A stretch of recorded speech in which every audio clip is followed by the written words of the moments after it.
എന്ന് പറയുമ്പോൾ ബാർലി കൊയ്ത്ത് കഴിഞ്ഞ്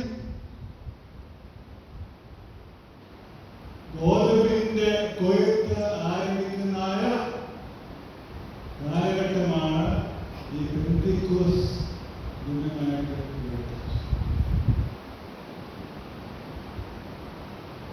ഇതിനുള്ള മറ്റൊരു പേരാണ് വാരോത്സവം, അല്ലെങ്കിൽ ആദ്യ പിന്നെ പഴയ നിയമത്തിൽ ഈ പെന്തിക്കോസിന് ഈ രീതിയിലുള്ള പേരാണ്. പുതിയ നിയമത്തിലേക്ക് വരുമ്പോൾ നമ്മൾ വായിച്ച വേദഭാഗമൊക്കെ ഒന്ന് യോവേൽ പ്രവാചകന്റെ പ്രവചനത്തിന്റെ പൂർത്തീകരണം, രണ്ട് ജെറുസലേമിൽ വിശ്വാസി സമൂഹം ഒരുമിച്ച് കൂടിയിരുന്നപ്പോൾ അവരുടെ മേൽ പരിശുദ്ധാത്മാവ് വന്നു. പല ദേശക്കാർ ഒരുമിച്ച് കൂടിയിരുന്ന അവസരത്തിൽ എല്ലാവരും അവരവരുടെ ഭാഷയിൽ അവിടെ പറയുന്നത്. അപ്പോൾ പരിശുദ്ധാത്മാവ് അവിടെ വിശ്വാസികളുടെ മേൽ ആവസിച്ചു. ബർത്ത് ഓഫ് ദ ചർച്ച്, സഭയുടെ ആരംഭമാണ് പെന്തിക്കോസ് പെരുന്നാൾ എന്ന് പറയുന്നത്. മർത്തോമ സഭയ്ക്ക് ഇന്നത്തെ ഞായറാഴ്ച പരിസ്ഥിതി ഞായറാഴ്ച. 3 വൈദികരുടെ ചികിത്സ സഹായമായി ഇന്നത്തെ ഞായറാഴ്ച വേർതിരിച്ചിട്ടുണ്ട്. അപ്പോൾ 3 പ്രാധാന്യം: 1 പെന്തിക്കോസ് പെരുന്നാൾ, 2 പരിസ്ഥിതി ഞായറാഴ്ച, അത് മർത്തോമ സഭയുടെ ആഘോഷമാണ്, 3 വൈദികർക്കുള്ള ചികിത്സ സഹായം. ഇത് 3 കൂടി ചേർന്നുള്ള ഞായറാഴ്ച. ഇപ്പോൾ പെന്തിക്കോസ് പെരുന്നാളുമായിട്ടുള്ള കാര്യങ്ങൾ നമുക്ക് ചിന്തിക്കാം. 1, ഇത് പരിശുദ്ധാത്മാവിന്റെ ആവാസമാണ്. സഭയുടെ മേൽ പരിശുദ്ധാത്മാവ് വന്ന് ആവസിക്കുന്നു. ഇവിടെ ഇരിക്കുന്ന നമ്മുടെ എല്ലാവരുടെ മേലും പരിശുദ്ധാത്മാവ് ഉണ്ട്. അത് എപ്പോഴാണ് ലഭിക്കുന്നത്? വിശുദ്ധ മാമോദീസ സമയത്ത്. മർത്തോമ സഭ പഠിപ്പിക്കുന്ന 7 കൂദാശകളിൽ ഒന്നാമത്തേതാണ് വിശുദ്ധ മാമോദീസ. വിശുദ്ധ മാമോദീസ എന്ന് പറയുന്നത് ഒരു വ്യക്തിയെ ക്രിസ്ത്യാനിയാക്കുന്ന അനുഭവമാണ്. വിശുദ്ധ മാമോദീസയിലാണ് ഒരാൾ ക്രിസ്ത്യാനിയാകുന്നത്. ഒരു ക്രിസ്ത്യ ജീവിതത്തിന്റെ ആരംഭം വിശുദ്ധ മാമോദീസയിലൂടെ. അപ്പോൾ ക്രിസ്ത്യ ജീവിതത്തിന് മറ്റൊരു പേരുണ്ട്, സഭാജീവിതം. അപ്പോൾ സഭാജീവിതത്തിന്റെ ആരംഭം വിശുദ്ധ മാമോദീസ. കാലം ചെയ്ത ഫ്രാൻസിസ് മാർപ്പാപ്പയോട് ഒരു ചെറുപ്പക്കാരൻ ചോദിച്ചു, പിതാവേ, എൻ്റെ അപ്പൻ നിരീശ്വരവാദിയാണ്, എൻ്റെ അപ്പനെ സ്വർഗം കിട്ടുന്നു. എന്നെ ഫ്രാൻസിസ് പാപ്പ മറുപടി കൊടുത്തു, മോനെ, നിന്റെ അപ്പൻ നിരീശ്വരവാദിയായിരുന്നെങ്കിലും നീ ഉൾപ്പെടെ നിന്റെ 3 സഹോദരങ്ങൾക്ക് മാമോദീസ കൊടുക്കാനായിട്ട് അദ്ദേഹം അനുവാദം കൊടുത്തു. സഭയെ ചേരാനായിട്ട് അനുവാദം കൊടുത്തു. അതുകൊണ്ട് തീർച്ചയായും നിന്റെ അപ്പന് സ്വർഗം കിട്ടും. അതാണ് മാമോദീസയുടെ ശക്തി. നിരീശ്വരവാദിയായ അപ്പന് സ്വർഗം കിട്ടാനായിട്ട് ഒരു ഭാഗ്യമാണ് മാമോദീസയിലൂടെ സാധിക്കുന്നത്. അതുകൊണ്ട് ഈ മാമോദീസ എന്ന് പറയുന്ന കൂദാശ ഈശോ കർത്താവ് കൽപ്പിച്ചത്. അതുകൊണ്ടാണ് ഡൊമിനിക്കൽ സാക്രമെന്റ് എന്ന് പറയും, കർത്താവിന്റെ. ഈ 7 കൂദാശകളിൽ 2 യേശു കർത്താവ് കൽപ്പിച്ചത്. 1 വിശുദ്ധ മാമോദീസ, 2 വിശുദ്ധ കുർബാന. വിശുദ്ധ മാമോദീസ സ്വീകരിച്ച ആർക്ക് മാത്രമേ വിശുദ്ധ കുർബാന സ്വീകരിക്കാനായിട്ട്. അതുകൊണ്ട് വിശുദ്ധ മാമോദീസ എന്ന് പറയുന്നത് ഒരു വ്യക്തിയെ ക്രിസ്തീയ ജീവിതത്തിന്റെ ആരംഭത്തിലേക്ക് ജനനം കൊടുക്കുന്ന അനുഭവം, ഒരു ക്രിസ്തീയ ജീവിതം ആരംഭിക്കുക, ഒരു ക്രിസ്ത്യാനി ആ ജീവിതം ആരംഭിക്കുക എന്ന് പറയുമ്പോൾ ഒരു വേർതിരിക്കപ്പെട്ടിരിക്കുന്ന ഒരു ജീവിതത്തിലേക്ക് ഒരു വ്യക്തിയെ പ്രോത്സാഹിപ്പിച്ച് നിയോഗിച്ചാക്കും. പഴയ നിയമത്തിൽ അപ്പോസ്തല പ്രവൃത്തികൾ വായിക്കുമ്പോൾ മാർഗംകാരൻ വാക്കുണ്ട്. മാർഗം 9-ാം അധ്യായം 2-ാം വാക്യത്തിൽ പറയുന്നു, ഈ മാർഗക്കാരെ ഉപദ്രവിക്കാൻ വേണ്ടി ശൗൽ ദമസ്കോസിലേക്ക് യാത്ര ചെയ്തു. ഏത് മാർഗക്കാരൻ? യേശു കർത്താവിന്റെ മാർഗക്കാരൻ. ഇംഗ്ലീഷ് വേദപുസ്തകത്തിൽ ബിലോങ് ടു ദ വേ എന്നാണ് പറഞ്ഞിരിക്കുന്നത്. ഇംഗ്ലീഷ് പരിഭാഷ അങ്ങനെയാണ്. യേശു കർത്താവിന്റെ വഴിയിൽ കൂടെ സഞ്ചരിക്കുന്ന ആളുകൾ ക്രിസ്ത്യാനികൾ അല്ല പറഞ്ഞിരിക്കുന്നത്. മാർഗക്കാരെന്ന പേരാണ് അത് കൊടുത്തിരിക്കുന്നത്. The people of the way. ക്രിസ്ത്യാനി എന്ന പേര് പിന്നീടാണ് വരുന്നത്. അത് അന്ത്യോക്യയിൽ വെച്ചാണ് ആദ്യമായിട്ട് ക്രിസ്ത്യാനി എന്ന പേര് വരുന്നത്. അപ്പോൾ ഒന്നാമത്തെ വാക്ക് മാർഗക്കാരനാണ്. എന്താണ് മാർഗം? യേശു കർത്താവിൻ്റെ ജീവിതത്തിൻ്റെ മാർഗത്തിലൂടെ സഞ്ചരിക്കുന്ന ആളുകൾ, പ്രത്യേകമായി വിളിച്ച് വേർതിരിക്കപ്പെട്ടിരിക്കുന്ന ആളുകളാണ് വിശുദ്ധ മാമോദീസയിലൂടെ ജീവിക്കുന്നത്. അപ്പോൾ മാമോദീസ സ്വീകരിച്ചു കഴിയുമ്പോൾ പ്രത്യേകമായ ഒരു മാർഗം, നിയോഗമാണ്. ലോകത്തിൻ്റെ അല്ല, ദൈവത്തിൻ്റെ മാർഗം. അതുകൊണ്ടാണ് വിശുദ്ധ മാമോദീസ സ്വീകരിച്ചു കഴിയുമ്പോൾ ആ വ്യക്തിയുടെ ഉള്ളിലേക്ക് പരിശുദ്ധാത്മാവ് പ്രവേശിച്ചു കഴിയുമ്പോൾ ഈ മാമോദീസ സ്വീകരിച്ച ആളിൽ നിന്നും ആത്മാവിന്റെ ഫലം പുറത്തേക്ക്.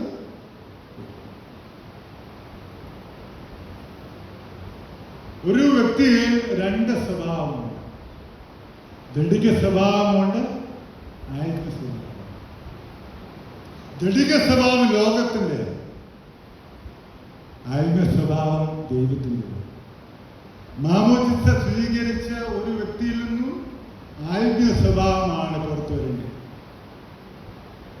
ഗലാത്യ ലേഖനം 5-ാം അധ്യായം വായിക്കുമ്പോൾ 9 തരത്തിലുള്ള ആത്മീയ ഫലങ്ങളെ കുറിച്ച് പറയുന്നു. വീട്ടിൽ പോയി വായിക്കും. ഈ 9 എണ്ണവും സ്നാനപ്പെട്ട് പരിശുദ്ധാത്മാവ് ജീവിക്കുന്ന ഒരു വ്യക്തി കണ്ടെത്തേണ്ടതായ ഫലങ്ങളാണ്. 9 കൂട്ടം കാര്യങ്ങൾ. അപ്പോൾ മാമോദീസയിലൂടെ ഒരാള് ക്രിസ്ത്യ ജീവിതം ആരംഭിച്ച് ആത്മാവിലൂടെ ഈ ഭൂമിയിൽ ജീവിക്കും. ഈ സന്യാസം പഠിക്കുമ്പോൾ ആദ്യകാല സന്യാസിമാര് കഠിനമായ പരിശീലനം എന്താ ചോദിച്ചു കഴിഞ്ഞാൽ ജഡികമായ സ്വഭാവത്തെ അടിച്ചമർത്തിക്കൊണ്ട് ആത്മീയമായ സ്വഭാവത്തെ പുറത്തു കൊണ്ടുപോകും. ആദ്യകാല സന്യാസിമാരുടെ പരിശീലനം നമ്മുടെ ഉള്ളിലുള്ള ജഡിക സ്വഭാവത്തെ അടിച്ച് അമർത്തി ഇല്ലാതാക്കിക്കൊണ്ട് ഈ പരിശുദ്ധാത്മാവിന്റെ സ്വഭാവം പുറത്തേക്ക് വരും. അതിന് കഠിനമായ സന്യാസ പരിശീലനം കൊടുക്കുന്നതായിരുന്നു. വൃദ്ധ അനുഷ്ഠാനം, കഠിനമായ ഉപവാസം, കഠിനമായ മൗനം, കഠിനമായ പ്രാർത്ഥന, കഠിനമായ ഉറക്കിളപ്പ്, ഉറങ്ങാതെ രാത്രി ഇരിക്കുന്നു, തുടർച്ചയായി രാത്രിയും പകലും നിൽക്കുന്നു, നിന്ന് പ്രാർത്ഥിക്കുന്നു, കൈകൾ ഉയർത്തി പ്രാർത്ഥിക്കുന്നു. അങ്ങനെ ഏതൊക്കെ രീതി ജഡികമായ വൈകാര്യങ്ങൾ ഇല്ലാതാക്കി മാറ്റാമോ ആ തരത്തിൽ ജഡികമായ സ്വഭാവത്തെ ഇല്ലാതാക്കാൻ വേണ്ടിയുള്ള പരിശീലനം സന്യാസത്തിന്റെ കാലഘട്ടം മുതലുണ്ടായിരുന്നു. ഇന്നും ക്രൈസ്തവ ജീവിതത്തിൽ ആ തരത്തിലുള്ള പരിശീലനം ഉണ്ട്. അതിനുവേണ്ടിയാണ് സഭ നോയമ്പും കുർബാനയും പ്രാർത്ഥനയും ഒക്കെ ക്രമീകരിച്ചിരിക്കുന്നത്. ഇതിനുവേണ്ടിയാണ് നമ്മുടെ ഉള്ളിലെ ആത്മീയ ജീവിതം പുറത്തു. അങ്ങനെ മാമോദീസ സ്വീകരിച്ച ഒരു വ്യക്തി ആത്മീയ ആത്മീയ ജീവിതം പുറത്തേക്ക് വരുന്നു. ഈ മാമോദീസ സ്വീകരിച്ച വ്യക്തിയുടെ ക്രിസ്ത്യ ജീവിതത്തിന്റെ പ്രധാനപ്പെട്ട സത്താണ് വിശുദ്ധ കുർബാന. ആ വിശുദ്ധ കുർബാനയിലേക്കാണ് ഇന്ന് ജൂലിയ പ്രവേശിച്ചിരിക്കുന്നത്. കുഞ്ഞാറിന് മാമോദീസ സ്വീകരിച്ചു, ക്രിസ്ത്യാനിയായി സഭാജീവിതം ആരംഭിച്ചു. ആ സഭാജീവിതം ആരംഭിച്ച് മുമ്പോട്ട് പോകുമ്പോൾ ആ സഭാജീവിതത്തിലൂടെ ലഭ്യമാകുന്ന രക്ഷയുടെ അനുഭവം, യേശുക്രിസ്തുവിലൂടെ എല്ലാ ക്രിസ്ത്യാനിക്കും സാധ്യമാകുന്ന കൃപപരമായി ലഭിക്കുന്നതായ രക്ഷയുടെ അനുഭവമുണ്ട്. ആ രക്ഷയുടെ അനുഭവമാണ് വിശുദ്ധ കുർബാന. കുർബാന എന്ന വാക്കിന്റെ അർത്ഥം Julia offering. The meaning of Qurbana is offering.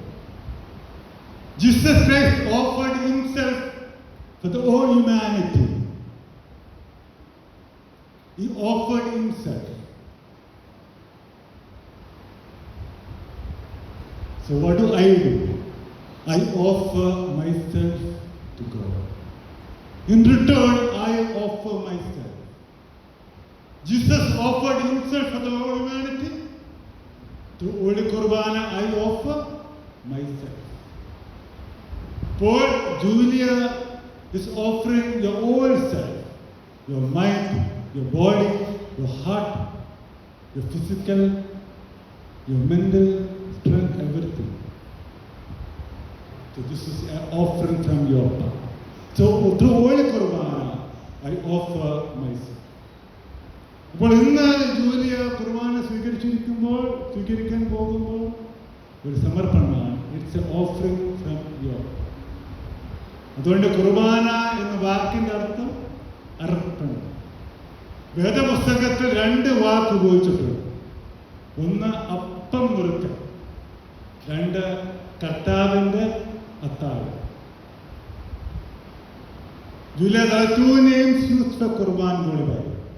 1, breaking of bread, and number 2, Lord's table, Lord's meal. The 2 names used in the Bible for the Holy Quran. Don't forget. Keep it in your mind. When you go back home, write it down in your notebook.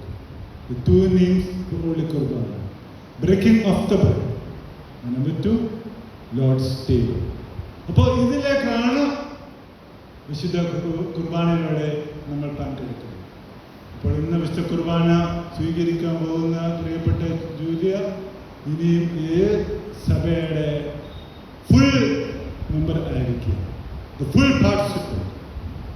വിശുദ്ധ കുർബാന ഒരു ഞായറാഴ്ച പോലും അടക്കം പാടില്ലെന്നാണ് സഭ പഠിപ്പിക്കുന്നത്. എന്താ കാരണം? ഇത് രക്ഷയുടെ അനുഭവമാണ്. സാൽവേഷനാണ് വിശുദ്ധ കുർബാന. മർത്തോമാ സഭ പഠിപ്പിക്കുന്നത് ഇത് പാപമോചനം, രക്ഷയുടെ അനുഭവമാണ്. അതുകൊണ്ടാണ് നമ്മുടെ സഭാപിതാവായിരിക്കുന്ന മാർ അപ്രേ സുരാനി പിതാവ് ധാരാളം പാട്ടുകൾ എഴുതിയിട്ടുണ്ട് നമ്മുടെ ക്രിസ്ത്യ കീർത്തനത്തിൽ. മാർ അപ്രേ കുർബാനെ കുറിച്ച് പഠിപ്പിക്കുന്നത് holy Qurbana is medicine of life, ജീവന്റെ ഔഷധം. ഒരു മരുന്നാണ് ഹോളി കുർബാന. എന്റെ ശാരീരികമായ മരുന്നും ആത്മീയമായ മരുന്നുമാണ് കുർബാന. ഈ കുർബാന സ്വീകരിക്കുമ്പോൾ എൻ്റെ പാപത്തിന് ഒരു മറുമരുന്നായിട്ട് മാറുന്നു.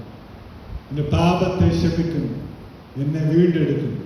എൻ്റെ ശാരീരികമായ എല്ലാ പ്രയാസങ്ങളും വിശുദ്ധ കുർബാനയിലൂടെ എനിക്ക് സൗഖ്യമാണ്. അതുകൊണ്ടാണ് രോഗികളായിരിക്കുന്നവര് വീട്ടിൽ വിഷമിക്കുമ്പോൾ അച്ഛന്മാരെ കുർബാന വീട്ടിൽ കൊണ്ടുവരും, രോഗസൗഖ്യത്തിന് വേണ്ടി. അതുകൊണ്ട് ഹോളി കുർബാന, വിശുദ്ധ കുർബാന എന്ന് പറയുന്നത് പാപമോചനത്തിന്റെ മരുന്നാണ്, മെഡിസിൻ. എനിക്ക് ജീവൻ നൽകുന്നതാണ്, എനിക്ക് രക്ഷ നൽകുന്നതാണ്. അതുകൊണ്ട് വിശുദ്ധ കുർബാനയിൽ ഇന്ന് പ്രവേശിക്കുന്ന പ്രിയ മക്കൾക്ക് ഈ രക്ഷ അനുഭവത്തിലേക്ക് പ്രവേശിക്കുവാൻ it's a gift of God. ദൈവത്തിൻ്റെ ദാനം.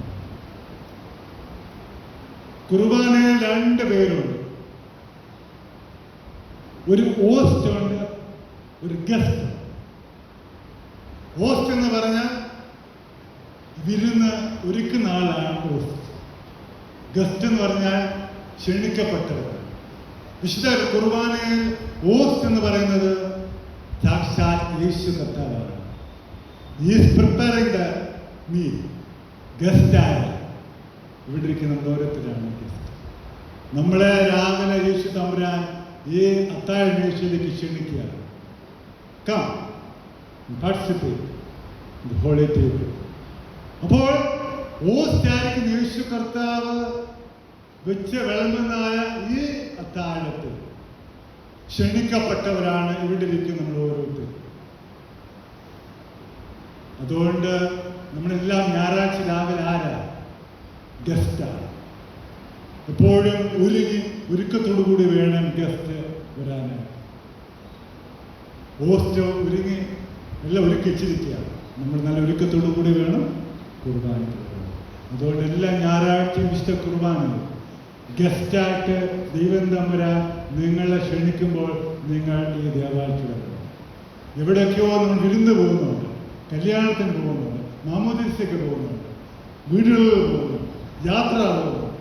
എവിടെയൊക്കെ ഗസ്റ്റായിട്ട് പോകുന്നു, ആ പോകുന്ന ആ ഒരുക്കത്തിനേക്കാൾ ശ്രേഷ്ഠമായ ഒരുക്കത്തോടുകൂടി വേണം ദേവാലയത്തിലേക്ക് കടന്നു വരും. കാരണം സാക്ഷാൽ യേശു കർത്താവാണ് നമുക്ക് വേണ്ടി ഈ വിരുന്ന് ഒരുക്കിയിരിക്കുന്നത്, ഒരുക്കി നമ്മൾ ക്ഷണിച്ചിരിക്കുന്നത്. അതുകൊണ്ട് ഇന്ന് ഒരു സ്പെഷ്യൽ ഗസ്റ്റ് ഉണ്ട്. ആരാ? വിശുദ്ധ കുർബാന സ്വീകരിക്കാൻ പോകുന്ന പ്രിയപ്പെട്ട ജോലി. ആ പ്രിയ ഈ ഇടവകയിൽ അംഗങ്ങളുടെ കൂടെ ഇന്ന് സ്പെഷ്യൽ ഗസ്റ്റായിട്ട് ഇന്ന് ആദ്യമായിട്ട് കുർബാന സ്വീകരിക്കാൻ പോകുന്നു. അപ്പോൾ കർത്താവ് ഒരുക്കിയിരിക്കുന്ന ഈ അത്താഴ മേശയിൽ വന്ന് പങ്കെടുക്കുമ്പോൾ വളരെ പ്രാർത്ഥനയോടും ഭയഭക്തിയോടും സമർപ്പണത്തോടു കൂടി വേണം ഇതിൽ പങ്കെടുക്കാൻ. ജൂലിക്ക് മാത്രമല്ല, നമുക്കെല്ലാവർക്കും ഇതിൻ്റെ അകത്ത് സമർപ്പണം ഉണ്ടായിരിക്കും. വിശുദ്ധ കുർബാനയ്ക്ക് മുന്നോടിയായി കുംഭസാര പ്രാർത്ഥന. കുംഭസാരിക്കാതെ ഒരാൾ പോലും കുർബാനയിൽ പങ്കെടുക്കുക. കുംഭസാരം ആദ്യം അവസാനം വരെയും ഏറ്റുചൊല്ലണം. പകുതി കയറി വന്നല്ല കുംഭസാര പ്രാർത്ഥന ചൊല്ലുന്നത്. ബഹുമാനപ്പെട്ട അച്ഛന്മാർ കുർബാന കുംഭസാര പ്രാർത്ഥന ചൊല്ലി തരുമ്പോൾ തുടക്കം മുതൽ അവസാനം വരെ അത് കേട്ട് ചൊല്ലണം. അത് ഒരു കൂലാശയാണ്. അതുകൊണ്ട് ഈ ആഴമായ അർത്ഥത്തിൽ വിശുദ്ധ കുർബാനയിൽ നമുക്ക് പങ്കെടുക്കാം. ഈ വിശുദ്ധ കുർബാന നിങ്ങൾക്കും എനിക്കും എല്ലാവർക്കും രക്ഷണ അനുഭവമാണ് ഓർമ്മ. ക്രിസ്ത്യ ജീവിതം വിശുദ്ധ മാമോദീസയിലൂടെ ആരംഭിക്കുന്നു. ഈ ക്രിസ്ത്യ ജീവിതത്തിൻ്റെ രക്ഷണീയ അനുഭവം എന്ന് പറയുന്നത് വിശുദ്ധ കുർബാനയിലൂടെ നമ്മൾ ഇത് പൂർത്തീകരിക്കുന്നു. അതുകൊണ്ട് 7 കൂദാശകൾ മർത്തോമാ സഭ പഠിപ്പിക്കുന്നു. There are 7 sacraments and 2 sacraments are very special. Dominical sacrament. 1, the holy baptism, and 2, holy കുർബാന. ഇത് രണ്ടും യേശു കർത്താവ് കൽപ്പിച്ചതാണ്. നിങ്ങൾ ഭൂലോകത്തെല്ലാം പോയി സുവിശേഷം അറിയിച്ച് സകല ജാതികളെ സ്നാനപ്പെടുത്തും. കർത്താവ് കൽപ്പിച്ചതാണ്. കുർബാന എങ്ങനെയാ കർത്താവ് ചെയ്തത്? മാളികയിൽ ഇരുന്നപ്പോൾ തൻ്റെ ശരീരം രക്തവും ഉയർത്തും എൻ്റെ ഓർമ്മയ്ക്കായി ചെയ്തു. ഈ ഭൂമിയിൽ ആദ്യത്തെ കുർബാന അനുഷ്ഠിച്ച അച്ഛൻ്റെ പേരാണ് യേശു. The first priest who celebrated the Holy Qurbana is Jesus Christ.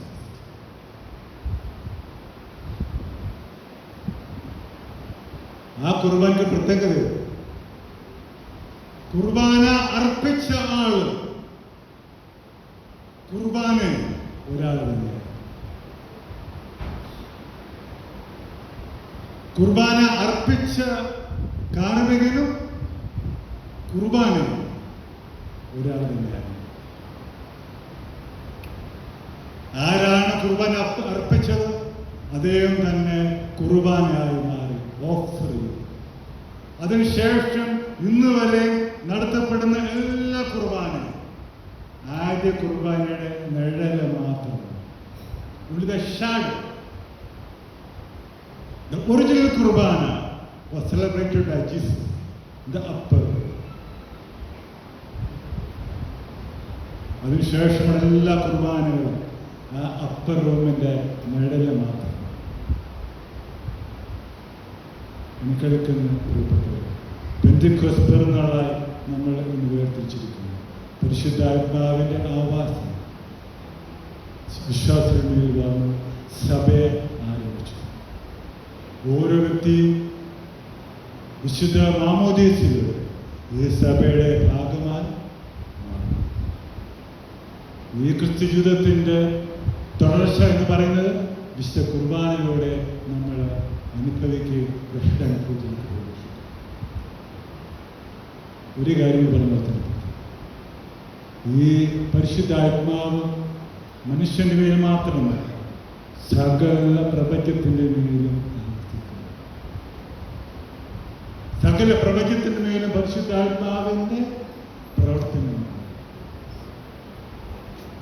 പരിസ്ഥിതി, പ്രപഞ്ചം, മനുഷ്യൻ സഞ്ചരിക്കുന്ന എല്ലാ മേഖലയിലും ഈ ദൈവം തമ്പുരാന്റെ ആത്മാവ് ആവശ്യിക്കുന്നു. ഈ പ്രകൃതിയെ പോലും നിലനിർത്തിയിരിക്കുന്നത് ഈ ആത്മാവിന്റെ ശക്തി.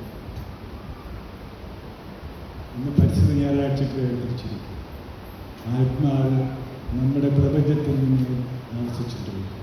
നമ്മൾ വായിച്ചതായ കുർബാന മധ്യ വായിച്ചതായ ചതുര പ്രാർത്ഥനയുണ്ട്. ആത്മാവെ വന്ന് സകല സൃഷ്ടിയെയും പുതുക്കണം, സകല സൃഷ്ടിയെ സമാധാനത്താൽ നിലനിർത്തണം. മനുഷ്യൻ മാത്രമല്ല, സസ്യങ്ങൾ മാത്രമല്ല, സകലമായ സൃഷ്ടി. ഇന്ന് മർത്തമ സഭ പരിസ്ഥിതി ഞായറാഴ്ച വേർതിരിക്കുമ്പോൾ ഈ പരിസ്ഥിതി സംരക്ഷിക്കാനും സമാധാനത്തെ നിലനിർത്തുവാനുള്ള വലിയ ഉത്തരവാദിത്വം നമുക്കുണ്ട്. നമ്മുടെ ഉത്തരവാദിത്വമാണ് ഈ പരിസ്ഥിതി സംരക്ഷിക്കുക, സമാധാനത്താൽ നിലനിർത്തുക. ദൈവം തമ്പുരാൻ നമ്മളെ അതിനുവേണ്ടി ഒരുക്കട്ടെ. കർത്താവിൻ്റെ സാന്നിധ്യം നമ്മുടെ ക്രിസ്ത്യ ജീവിതത്തിൽ, നമ്മുടെ കുർബാന ജീവിതത്തിൽ, പ്രത്യേകിച്ച് നാം ജീവിക്കുന്ന ചുറ്റുപാടുകൾ ദൈനംദിനം ആവശ്യിക്കുകയും പ്രവർത്തിക്കുകയും ചെയ്തു. കർത്താവ് ഒരുക്കുന്നതായ അത്താഴമേശയിൽ നമുക്കെല്ലാവർക്കും പ്രാർത്ഥനയോട് പങ്കെടുക്കാം. ദൈവം തമ്പുരാൻ നമ്മുടെ കൗദാശിക ജീവിതത്തെ അനുഗ്രഹിക്കുക. എന്നാണ് ഞാൻ പറയാൻ ആഗ്രഹിക്കുന്നത്. സാക്രമെന്റൽ ലൈഫ് അതിൽ പ്രധാനപ്പെട്ടത് ഒരു ക്രിസ്ത്യ ജീവിതം മാത്രമല്ല, ക്രിസ്ത്യ ജീവിതത്തെ പരിപോഷപ്പെടുത്തുന്ന കൗദാശിക ജീവിതം, സാക്രമെന്റൽ ലൈഫ്. ആ ജീവിതം വേണം നമ്മൾ അവകാശപ്പെടാൻ. എല്ലാ കൂദാശകളിലും ആത്മാർത്ഥമായി പങ്കെടുക്കും. ഇവിടെ കുർബാന എന്ന് പറയുന്നത് സാക്രമെന്റൽ ലൈഫാണ്, കൗദാശ ജീവിതം. ആ ജീവിതത്തിലൂടെ നമുക്ക് മുന്നേറുവാനും നമുക്ക് ബലപ്പെടുന്നതും പരിശുദ്ധാത്മാവ് നമ്മളെ ആകമാനം ശക്തീകരിക്കുകയും ബലപ്പെടുത്തുകയും ചെയ്യട്ടെ.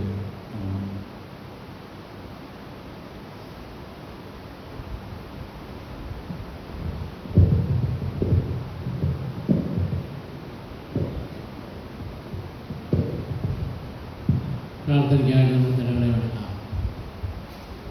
അതിവാത്സല്യമാണ് ഞങ്ങളെ സ്നേഹിക്കുന്ന ഞങ്ങളുടെ ദൈവമേ, സ്വർഗ്ഗീയ പിതാവേ, ഈ അനുഗ്രഹിക്കപ്പെട്ട വിശുദ്ധ ദിവസത്തിനായിട്ട് ഞങ്ങൾ നിന്നെ സ്തുതിക്കുന്നു. ഞങ്ങളെല്ലാവർക്കും കൂടെ ഒന്നിച്ച് ഞങ്ങളുടെ ആലയത്തിൽ വന്ന് നിന്നെ സ്തുതിക്കുവാൻ, സ്തോത്രം ചെയ്യുവാൻ, ആരാധിപ്പാൻ, ദൈവകൃപ അനുഭവിപ്പാൻ കർത്താവെ, പ്രത്യേകിച്ച് ഇപ്പോൾ പ്രിയപ്പെട്ട അച്ഛനിൽ നിന്ന് വലിയ വചനങ്ങളെ ഞങ്ങൾക്ക് കേൾപ്പാൻ ഞങ്ങളെ സഹായിച്ചതിനായിട്ട് നന്ദിയോടെ സ്തോത്രം ചെയ്യുന്നു. സഭയുടെ മേൽ പരിശുദ്ധാത്മാവിനെ നൽകിയ വലിയ ദിവസത്തെ ഓർത്ത് ഞങ്ങൾ നിന്നെ ആരാധിക്കുമ്പോൾ, സ്തുതിക്കുമ്പോൾ ഭയന്നിരുന്ന പേടിച്ച് വിറച്ചിരുന്ന ശിഷ്യന്മാർക്ക് പരിശുദ്ധാത്മാവിൻ്റെ ശക്തിയെ കൊടുത്തു. അവർ നല്ലപോലെ സാക്ഷ്യം പറയുവാനും പ്രസംഗിക്കുവാനും അനേക കർത്താവിലേക്ക് കൊണ്ടുവരാനുള്ള ആത്മീയ ശക്തി കൊടുത്തതൊക്കെ ഞങ്ങൾ ഈ സമയത്ത് ഓർത്തു സ്തോത്രം ചെയ്യുന്നു. ഞങ്ങളുടെ ജീവിതയാത്രകൾ കർത്താവെ പലപ്പോഴും ഞങ്ങൾ ഭയപ്പെടുന്നുണ്ട്. ഞങ്ങൾ പല കാര്യത്തെപ്പറ്റി പേടിച്ചിരിക്കുന്നുണ്ട്, വിഷമിച്ചിരിക്കുന്നുണ്ട്, ഭാരപ്പെടുന്നുണ്ട്. കർത്താവേ, അവിടുത്തെ ശിഷ്യന്മാർക്ക് നൽകിക്കൊടുത്ത ആ പരിശുദ്ധാത്മാവിൻ്റെ ശക്തിയെ ഞങ്ങളുടെ ജീവിതത്തിൽ നിന്ന് ഞങ്ങളെ ശക്തീകരിക്കണമേ, ഞങ്ങളെ വിശുദ്ധീകരിക്കണമേ. നിൻ്റെ മക്കളായിട്ട് ജയിപ്പാൻ ഞങ്ങളെ ഒരുക്കണമെന്ന് പ്രത്യേകമായിട്ട് പ്രാർത്ഥിക്കുന്നു. ദൈവമായ കർത്താവേ, ഇന്നത്തെ ആരാധനയിൽ ആദ്യമായിട്ട് വിശുദ്ധ കുർബാന കൈക്കൊള്ളുവാനായിട്ട് പ്രതിഷ്ഠിച്ചു സമർപ്പിച്ചു അതിനായിട്ട് പ്രത്യേകമായിട്ട് ഒരുങ്ങി വന്നിരിക്കുന്ന ജൂലിയാമ്മക്ക് വേണ്ടി ഞങ്ങൾ സ്തോത്രം ചെയ്യും. മാതാപിതാക്കൾക്ക് വേണ്ടി, പ്രിയപ്പെട്ടവർക്ക് വേണ്ടി ഞങ്ങൾ നിന്നെ സ്തുതിക്കുന്നു. ഈ മകളുടെ ജന്മം മുതൽ ഇന്ന് വരെ അവിടുന്ന് കൂടെ ഉണ്ടായിരുന്നു അനുഗ്രഹിച്ചു വഴി നടത്തുന്നതിനായിട്ട് സ്തോത്രം. കർത്താവെ, ഇന്ന് അച്ഛന്മാരുടെ മുമ്പിലും ഈ ജനകൂട്ടത്തിന് മുമ്പിലും വെച്ച് സാത്താനെ ഞാൻ ഉപേക്ഷിക്കുന്നു, യേശുവിനെ ഞാൻ എൻ്റെ ജീവിതത്തിൻ്റെ കർത്താവായിട്ട് സ്വീകരിക്കുന്നുവെന്ന് ഈ ജൂലിയാമ്മയോട് പരസ്യമായിട്ട് പ്രതിജ്ഞയെടുക്കുന്നു. അങ്ങയുടെ മകളെ അവിടുന്ന് അനുഗ്രഹിക്കണമേ. തിരുകൃപ ഈ മകളുടെ മേൽ പകരണമേ. പരിശുദ്ധാത്മാവിൻ്റെ ശക്തി കൊണ്ട് ജയജീവിതം നയിപ്പാനായിട്ട് എൻ്റെ മകളെ അവിടുന്ന് അഭിഷേകം ചെയ്യണമെന്ന് പ്രാർത്ഥിക്കുന്നു. കർത്താവെ, ഇന്ന് വന്നിരിക്കുന്ന ഞങ്ങളെ ഓരോരുത്തരെയും ആത്മശക്തി കൊണ്ട് പുതുക്കി അനുഗ്രഹിച്ചു ആളുകളാണ് ഈ ലോകത്തിൻ്റെ ഈ ബന്ധം കൊണ്ട് ഞങ്ങളെ ശക്തീകരിക്കണം. ഇന്നത്തെ ആരാധനയ്ക്ക് നേർന്നു നൽകുന്ന ശ്രീയും വന്നിരിക്കുന്ന ജനങ്ങളെയെല്ലാം അവിടുന്ന് ആശീർവദിച്ചേക്കണമേ. പ്രാർത്ഥന കേട്ടതിനായിട്ട് സ്തോത്രം. യേശുവിൻ്റെ തിരുനാമത്തിൽ തന്നെ ആമേൻ. വിശുദ്ധ കുർബാന കഴിക്കുവാനായിട്ട്